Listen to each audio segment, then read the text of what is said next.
અંગ્રેજી વર્ષની વિદાયના અંતિમ દિવસોમાં કાતિલ ઠંડીએ કચ્છને ભરડામાં લીધો છે. ઉત્તર ભારતમાં થયેલ બરફવર્ષાના પગલે કચ્છમાં કડકડતી ઠંડી પડી રહી છે. ડંખીલા વાયરાના પ્રભાવથી દિવસભર વાતાવરણ ઠંડુગાર બની રહેતા દિવસે પણ લોકોને ગરમ કપડામાં લપેટાવાની ફરજ પડી હતી.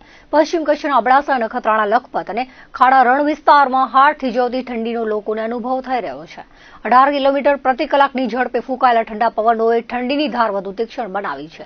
રાજ્યના સૌથી શીત મથક નલિયામાં આજે લઘુત્તમ તાપમાન 6.5 ડિગ્રી રહ્યું હતું. ભુજનું 10.8 અને કંડલાનું 13 ડિગ્રી ન્યૂનતમ તાપમાન નોંધાયું હતું. કાતિલ ઠંડી વચ્ચે વીકેન્ડના દિવસોમાં જિલ્લા મથક ભુજના માર્ગો અને બજારો ગાજતા રહ્યા હતા. રાત્રિ ફરજ બજાવતા સુરક્ષા કર્મીઓએ તાપણા કરી ઠંડીથી રાહત મેળવી હતી.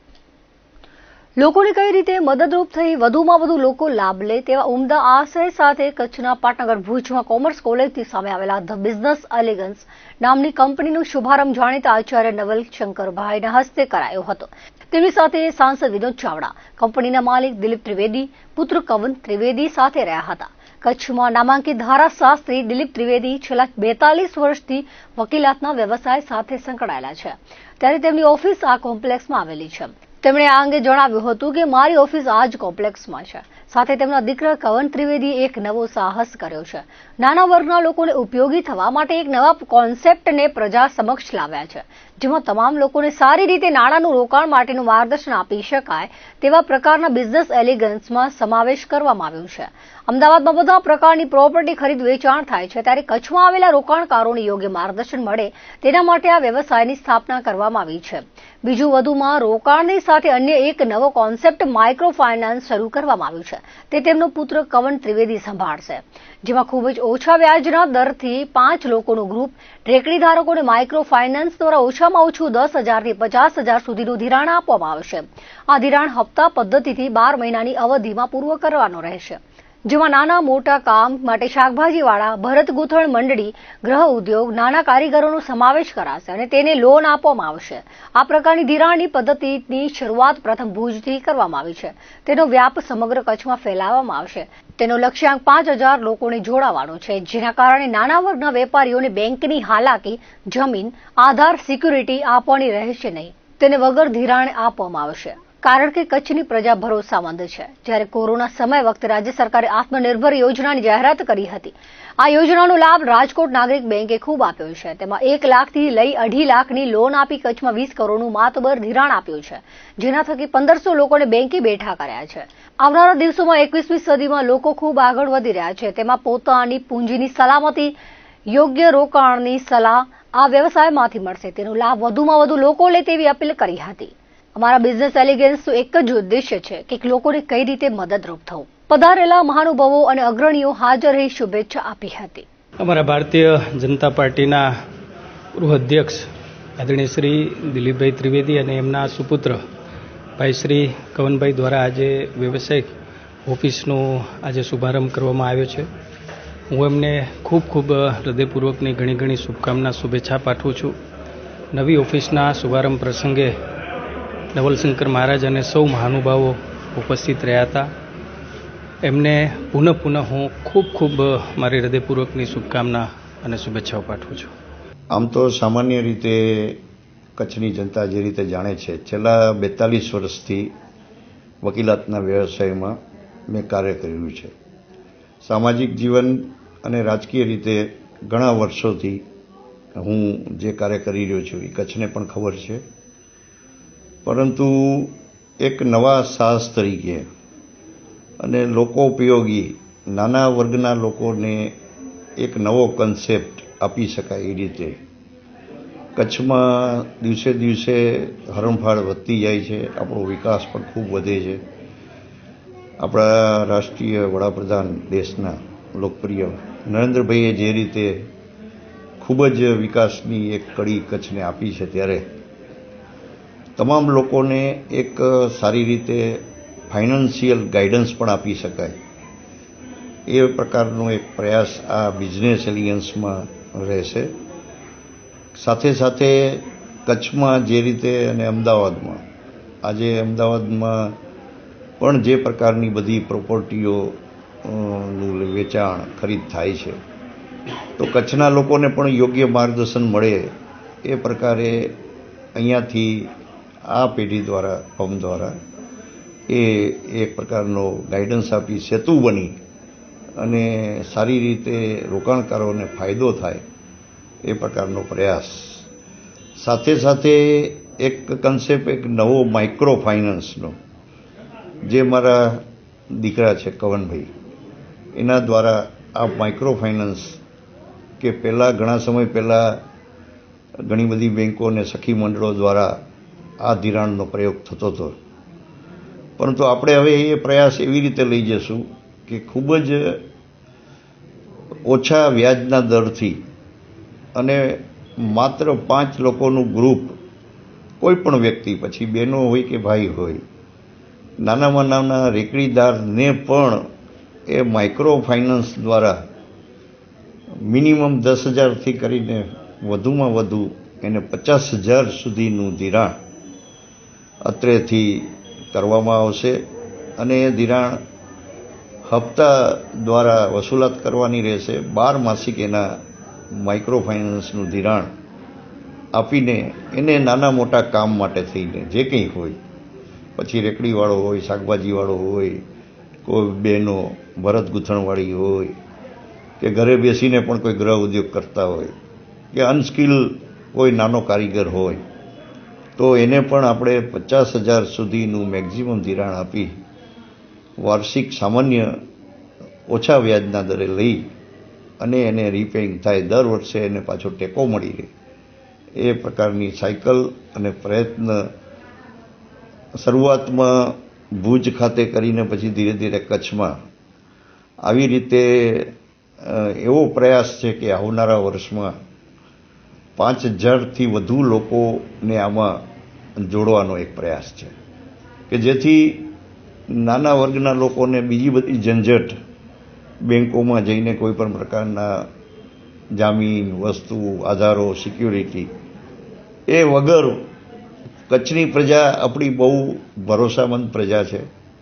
અને નાની વર્ગની પ્રજાને આપણે, જ્યારે આપણો કોરોના કાળ પીરિયડ આવ્યો હતો ત્યારે એ પીરિયડમાં પણ જે રાજ્ય સરકારે આપણી યોજના જાહેર કરી હતી સ્વરોજગાર માટેની, 1,00,000 અને 2.5 લાખ રૂપિયાની આત્મનિર્ભર યોજના જે હતી, એ દ્વારા આપણે કચ્છને ઘણા બધા લોકોને, અને ગુજરાતમાં પણ અમારી રાજકોટ નાગરિક બેન્કે પણ એમાં ખૂબ જ સહયોગ આપીને નહીં તો લગભગ અમારી બેન્કે 500 કરોડ ઉપરનું ધિરાણ અને ભુજમાંથી 20 કરોડનું ધિરાણ અને 1,500 લોકોને અમે બેઠા કરેલા હતા. તો આવનારો દિવસ જ્યારે ખૂબ આગળ પડતો છે, પ્રગતિનો સમય છે, આપણી 21મી સદી બિઝનેસ ક્ષેત્રે ખૂબ આગળ પડતી જાય છે, ત્યારે દરેક વ્યક્તિને યોગ્ય રોકાણ કરે ને યોગ્ય સલાહ આપવામાં આવે તો એના પૈસાનું સલામતી રોકાણ દ્વારા વધુમાં વધુ લાભ કઈ રીતે મેળવી શકે, એ આપવાનો એક પ્રયાસ આ બિઝનેસ એલિગન્સ દ્વારા રહેશે. હું આશા રાખું છું કે કચ્છની પ્રજા આ વધુમાં વધુ આ લાભ લે, અને અમારો પણ પ્રયાસ એવો છે કે કચ્છની પ્રજા અને ભુજની પ્રજાને આ અંગે અમારે એક મદદરૂપ, સેતુરૂપ થવાનો એક નમ્ર પ્રયાસ છે. ભચાઉથી ખડીરની આ માર્ગે નજીક લાવતા અને અફાટ સફેદ રણ વચ્ચેથી પસાર થતા એકલ બામણકા માર્ગનું 150 કરોડના ખર્ચે કામ ચાલી રહ્યું છે. સંભવતઃ જિલ્લા પંચાયત હસ્તકના સૌથી વધુ રકમના ખર્ચે બનતા આ માર્ગમાં માટીકામ પૂર્ણ થતા ખડીરવાસીઓમાં હરખની હેલી છવાઈ છે. આ માર્ગ માટે વ્યાપક પ્રયત્ન કરી માર્ગનું કામ ચાલુ કરાવનારા રાપરના ધારાસભ્યનું આજે રણ વચાડે આવેલા રણેશ્વર હનુમાન મંદિર ખાતે સન્માન કરાયું હતું. આ વેળાએ 20 કિલોમીટર સુધીનો રણ માર્ગ બાઇક, કાર સહિતના વાહનોની અવરજવરથી ધમધમી ઉઠ્યો હતો. આરંભમાં ધારાસભ્ય વિરેન્દ્રસિંહ જાડેજાએ એકલ માતાજીના દર્શન કર્યા હતા. મોટી સંખ્યામાં કાફલો 20 કિલોમીટરનો રસ્તો કાપી રણેશ્વર હનુમાન મંદિર ખાતે પહોંચ્યો હતો. હનુમાન મંદિર ખાતે ધારાસભ્ય વિરેન્દ્રસિંહ જાડેજાનું સન્માન કરાયું હતું. લાંબા સમયની માંગ સબળ રજૂઆતથી સાકાર સ્વરૂપ મળતા આનંદની લાગણી વ્યક્ત કરી હતી. જિલ્લા પંચાયત પ્રમુખ જનકસિંહ જાડેજાએ જણાવ્યું હતું કે રાપર ભચાઉ તાલુકાની ખૂટતી કડીઓ પૂરી કરવા માટે ધારાસભ્ય સક્રિય પ્રયાસો કરી રહ્યા છે. એકલ બામણકા માર્ગ માટે સ્વપ્નદ્રષ્ટા રહ્યો હોવાનું જણાવ્યું હતું.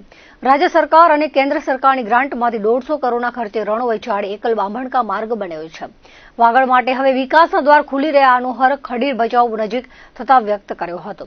મુલાકાત સમયે ભચાઉ રાપર ખડીરના આગેવાનો મોટી સંખ્યામાં ઉપસ્થિત રહ્યા હતા. અંગ્રેજી નવા વર્ષ 2025ને આડે હવે ગણતરીના જ કલાકો બાકી રહ્યા છે. ન્યૂ યરની રજાઓ માણવા વીકેન્ડથી જ કચ્છમાં પ્રવાસીઓના ઘોડાપૂર ઉમટી પડ્યા છે. કચ્છના તમામ પ્રવાસન સ્થળો પર શનિ રવિવારે પ્રવાસીઓની ભારે ભીડ જોવા મળી હતી. જિલ્લાના ધોરીમાર્ગો પ્રવાસી વાહનોના આવાગમનથી ગાજી ઉઠ્યા હતા. નાતાલની રજાથી જ કચ્છમાં પ્રવાસીઓનો પ્રવાહ વધ્યો છે. શુક્રવારે સાંજથી ખૂબ મોટી સંખ્યામાં પ્રવાસીઓ સરહદી જિલ્લાની મુલાકાતે આવી પહોંચ્યા હતા. જિલ્લા મથક ભુજ સહિત તમામ શહેરોમાં હોટલ, ગેસ્ટ હાઉસ, અતિથિગૃહો, હોમ સ્ટેમાં હાઉસફુલના પાટિયા ઝૂલવા લાગ્યા હતા. ભુજમાં ઐતિહાસિક પ્રવાસન સ્થળો, સ્મૃતિવનમાં સહેલાણીઓ ઉમટ્યા હતા. કચ્છના સફેદ રણમાં શનિ રવિની રજા દરમિયાન અંદાજિત 1 લાખથી વધુ સહેલાણીઓ પહોંચ્યા હતા. દોરડો, કાળો ડુંગર, ખાવડા, ભીરંડિયારા વિસ્તારમાં પ્રવાસીઓનો ભારે પ્રવાહ રહ્યો હતો. વર્લ્ડ હેરિટેજ સાઇટ ધોળાવીરા જિલ્લા બહારના પ્રવાસીઓના પ્રવાહથી ગાજી ઉઠ્યું હતું. કચ્છને મળેલી નવી પ્રવાસન ભેટ સમાન રોડ ટુ હેવનનો નજારો નિહાળવા ભારે ભીડ જોવા મળી હતી. સૂર્યોદય અને સૂર્યાસ્ત સમયે રોડ ટુ હેવન પર ફોટોગ્રાફી અને વિડીયો શૂટ કરતા પ્રવાસીઓ કચ્છના અદ્ભુત પ્રાકૃતિક સૌંદર્યથી અભિભૂત થઈ ઉઠ્યા હતા. માંડવી બીચ, માતાના મઢ, નારાયણ સરોવર વગેરે સ્થળો પર પણ સહેલાણીઓનો મહેરામણ ઉમટી પડ્યો હતો. મોટી સંખ્યામાં પ્રવાસીઓના આગમનથી હોટલ, ગેસ્ટ હાઉસ ઉપરાંત રેસ્ટોરન્ટ, ખાણીપીણીના સ્ટોર, હસ્તકલાની ચીજવસ્તુઓના શોરૂમ, પ્રવાસી વાહનોના ધંધાર્થીઓની ધૂમ ગરાકી મળી હતી. કચ્છના સફેદ રણ સહિતના પ્રવાસન સ્થળો પર જાહેર શૌચાલય જેવી અસુવિધાઓ સામે પ્રવાસીઓમાં કચવાટ ફેલાયો હતો. ડિસેમ્બરની રજાઓના દિવસોમાં પ્રવાસીઓનો ભારે પ્રવાહ રહે છે. ત્યારે પ્રસિદ્ધ પ્રવાસન સ્થળો પર મોબાઈલ શૌચાલયની સુવિધાઓ ઊભી કરવી જોઈએ તેવી લાગણી પ્રવાસીઓએ વ્યક્ત કરી હતી. આ ઉપરાંત કેટલાક સ્થળોએ ખાનગી પ્રવાસી વાહનો, ખાણીપીણીના ધંધાર્થીઓ દ્વારા વધુ દામ વસૂલાયાની ફરિયાદો પણ ઉઠી હતી. સવાયા કચ્છી વડાપ્રધાન નરેન્દ્ર મોદીએ સોશિયલ મીડિયા સાઇટ એક્સ પર કચ્છના પ્રવાસન સ્થળના વિડીયો સાથે પ્રવાસીઓને કચ્છની મુલાકાત લેવા ઇજન આપ્યું હતું. વડાપ્રધાન મોદીના આ પોસ્ટે ચમત્કાર સર્જ્યો હોય તેમ નાતાલ અને ન્યૂ યર ટાંકણે કચ્છમાં દેશભરમાંથી પ્રવાસી ઉમટી પડ્યા છે. मैं पंजाब से हूँ, पंजाब गुरदासपुर एरिया से, अनुराधा शर्मा.